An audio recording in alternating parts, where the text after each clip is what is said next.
Hey, it's Kelly with RV Wholesalers. Today I'm going to do a walk around on a Montana High Country 305 RL, which is the triple slide rear living model. You can see it here. It does have the quad entry steps. It does have the 4-point auto leveling system. You have two behind the axles and the two front jacks here. Nice big pass-through storage. You can see that. Inside here you do have a receptacle hookup, 12-volt TV hookup there. Little light switch here, button on the center of the light itself, all aluminum framing. See, it's finished off real nice. Slam latch baggage doors, power awning, frameless windows, has the LED light strip underneath there as well. Has the friction entry door, so you don't have to worry about the wind blowing it open or closed. That's why when you get to the coach, it's going to feel like it's almost dragging. That's how it's supposed to work. Friction entry to keep it from slamming back and forth if it gets windy outside. You can see here the refrigerator is on the back side of there. Main slide here. Got the Bigfoot jacks on the front. The front storage is sealed off from the pass-through. It does have the spot where we'll put the 12-volt deep cycle battery right there. Hook that up for you. It has the water hose there. Light switch here for loading and unloading. Switch on the bottom. Has two propane tanks, one on each side. You can see here two 30-pound bottles, and take those off and get them filled up anywhere you choose there.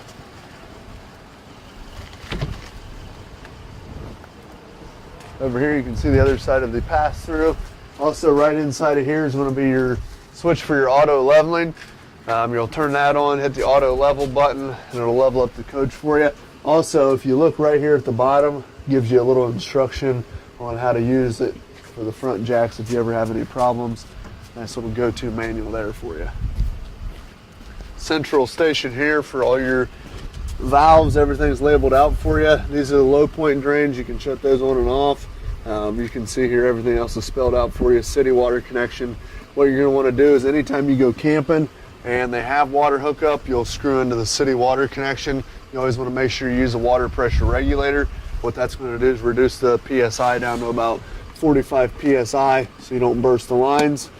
Have an outside shower here, hot and cold, which is what the blue hose is for inside. You can see here if you want to do the bypass for winterization purposes, you can do that. This inlet here is if you do want to pump antifreeze through the lines to winterize it. And then also you have right here you have your black tank flush. So what you'll do is after you've been camping and you go to dump your tanks, if you pull these out, that's open, push them in to close them. So when you're using the coach, obviously they'll always be in. And what you'll do is you'll hook your sewer hose up over here, pull the black valve first, let it flow through the sewer hose. Then you'll take your water hose, while this is still out, you'll hook here. What that's going to do is it's going to spray inside the black tank, clean off your sensors, keep everything cleaned and flushed out for you there. Once you let that run for about 30 seconds, shut that water off, take that off, close that valve. Then you're going to pull your gray. Gray is your sinks in your shower. That'll finish rinsing out your sewer hose. So black is your toilet, gray is your sinks in your shower. Okay? And then right here you can see if you want to fill the tank, if you're running off fresh water so they don't have hookup where you're at, you'll just go to tank fill, and what that's going to do is it's going to fill the freshwater tank underneath the coach, and then you'll use your water pump to pressurize the system. It is an on-demand pump, so once the system's pressurized, the pump will kick off. If you turn the faucet on, the pump will kick on. Then you can take this out, run all your hoses, cable and satellite hookups over here, up through the bottom, leave that closed. That way no one can tamper with your stuff. This is the exhaust for your furnace. So when you fire up the furnace, a lot of times what you'll have is you'll put your hand over the register, and what you'll see is you won't feel real hot air. If you come out here, if you're wondering if it's working properly or not, just wave your hand on the outside and it'll be blowing hot air, and you know it's operating properly. This is the back side of your water heater. Switches for that's going to be on the inside of the coach. The first thing you're going to want to do is pull the pressure release valve here. Once it fills up, it'll start pouring water out of here. Once it starts pouring water out, you can close it, then it's safe to light. This is the plug here, the drain plug, which threads right in here in the bottom. Okay? Double axle, aluminum wheels. can see it's finished off real nice with the frameless windows. It is a 50 amp service coach, so this is your power cord. Has a little nut right here, just threads on the outside. You can pull that off, close the lid. Has a bike rack on the back, so you can just lay this down, store wood, coolers, that type of thing back here. All you'll do is just pull this pin and one on each side and lay that flat. Rear ladder to do maintenance on the roof. It is a full walk-on roof, so you can get up there, do maintenance, what have you. Full-size spares located underneath the back. This is just the back side of the refrigerator if you need to get in here for maintenance, what have you. Other than that, you shouldn't need in there at all. Large entry grab handle, screen door. We'll go check out the inside. All right, in here on the inside, you can see all stainless appliances. You can see it has a nice big microwave here with the glass rotating plate on the inside. You have the 3-burner cooktop. First thing you're going to want to do when you get into your coach is turn both propane bottles on the outside. Come here to your stove. What you'll want to do is turn all 3 burners on high, and you'll hit your sparker knob. Let that burn for about 30 seconds. What that's going to do is it's going to purge the gas lines so you don't have any air bubbles in there. So if you want to operate your water heater or refrigerator on gas, you'll be able to do that and it'll function fire properly. Oven, come over here, go to pilot. It says push and hold on the button. Push and hold. Right down here, if you have a long stick light or a match, there's a little pilot light down there. You just light that up. Nice solid surface countertops. A lot of times people use the back side of these sink covers as a cutting board. Stainless steel 50/50 sink. Very, very nice there as well. Pull out faucet there. You have the double door refrigerator. This is gas and electric. What you'll do is you'll turn it on up here. And then the auto side, what that is, it's going to search for 110 first. So if it can't find electric, what it'll do is it'll automatically switch over to gas. So if the power goes out or what have you, it'll automatically switch over to gas to keep everything cold. If you know you're going to be running it on gas, let's say, all you'll do is hit that button. It'll switch over to gas, and then you can run it on gas. So if you're traveling down the road and you know you're going to be running on gas, just switch it over to gas. Now, one thing you're going to want to do is with a refrigerator, an RV refrigerator work just as well as your one at home will, but it doesn't have a compressor to suck out the hot air, so it'll take about 6 to 8 hours to cool down initially. So if you're going to go camping on, let's say, Friday, Saturday, Sunday, Thursday, go ahead and plug it in. Cool down your refrigerator a day ahead of time. TV here, sound bar, does have the fireplace below. You turn the buttons on right here to power that up. You do have to be plugged into 110 to utilize that. And it does have a heat feature as well. So it will produce a little bit of BTUs for you. Okay. AC is all ducted throughout the ceiling. Heat's ducted throughout the floor. It does have the nice roller shades. Just pull down on those, then you can lift up. You can stop them wherever you would like.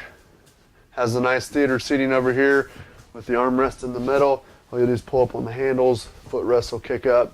Cup holders, a little bit of storage there as well. It does have the freestanding table with the 4 chairs. You can see they are strapped down. You're going to want to make sure you strap those down when you travel. That way they're not beating all over the coach. Ceiling fan, nice skylight there as well. You can pull a shade over that to close that off. Thermostat is right over here.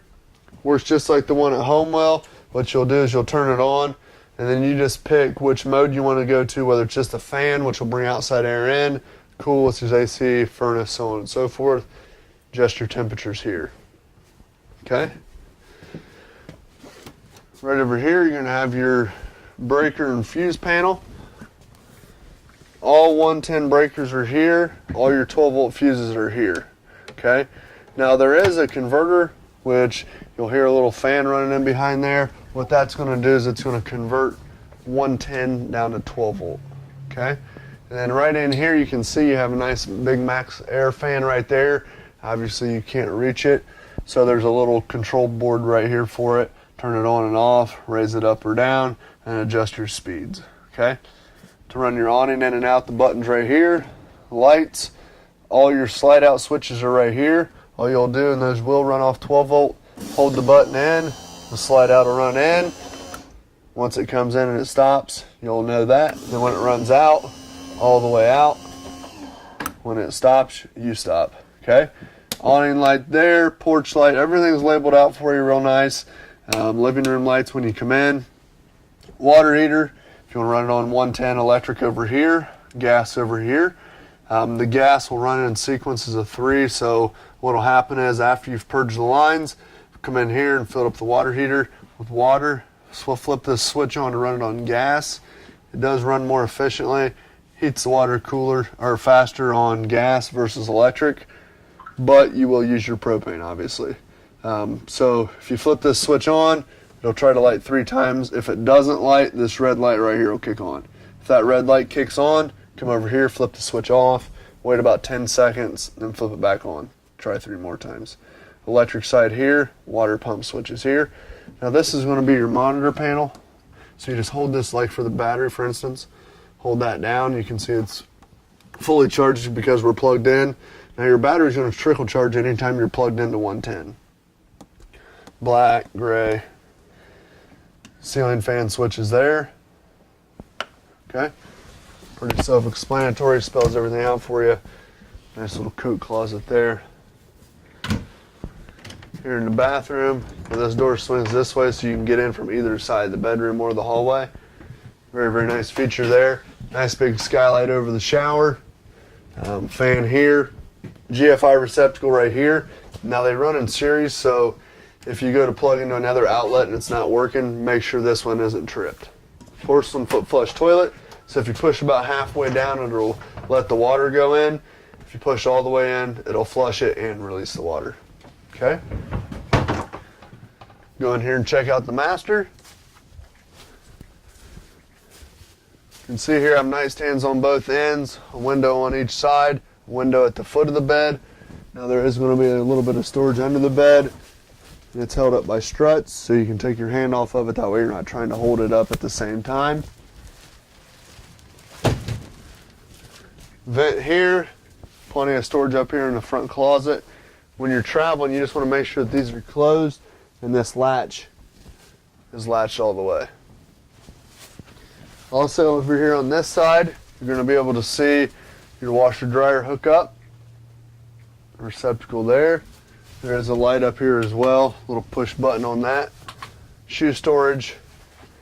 You have your TV antenna here. So what you'll do is crank this up. When it stops, you stop. Then you can pull down, rotate to pick up signal. You just want to make sure that those 2 points are lined up before you crank it down. TV in the master. Plenty of storage here as well. Full extension ball bearing drawer guides. Very, very nice floor plan. If you have any questions at all, don't hesitate to give us a call, 877-877-4494. Thanks a lot.